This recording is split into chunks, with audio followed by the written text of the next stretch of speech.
زعماء الأصنام الحمد لله اهتدوا وجاءوا بالأصنام لتحرق. كل حمل صنمه وجاء به.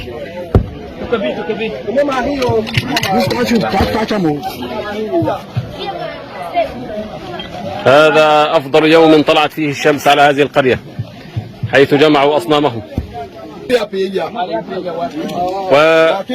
وزعماء الأصنام هؤلاء سيعيدون نطق الشهادة بعد اللقاء الخاص به. أشهد أن لا إله إلا الله وأشهد أن محمدا رسول الله. أشهد أن لا إله إلا الله وأشهد أن محمدا رسول الله. هيا اجعلهم يحرقون هذه الشياطين.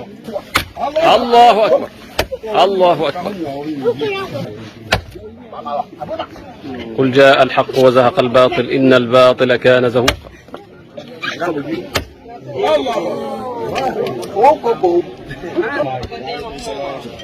وقل جاء الحق وزهق الباطل إن الباطل كان زهوقا.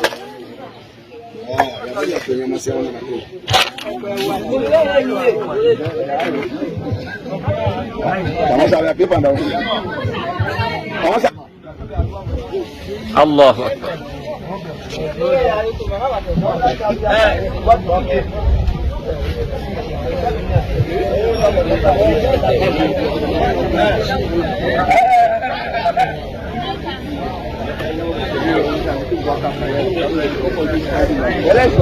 في محفل كبير تخلصت القرية الكريمة من أصنامها وأسلموا جميعا، والحمد لله رب العالمين في هذا اليوم الطيب، يوم 12 من شهر جمادى الآخرة سنة 43 و400 وألف.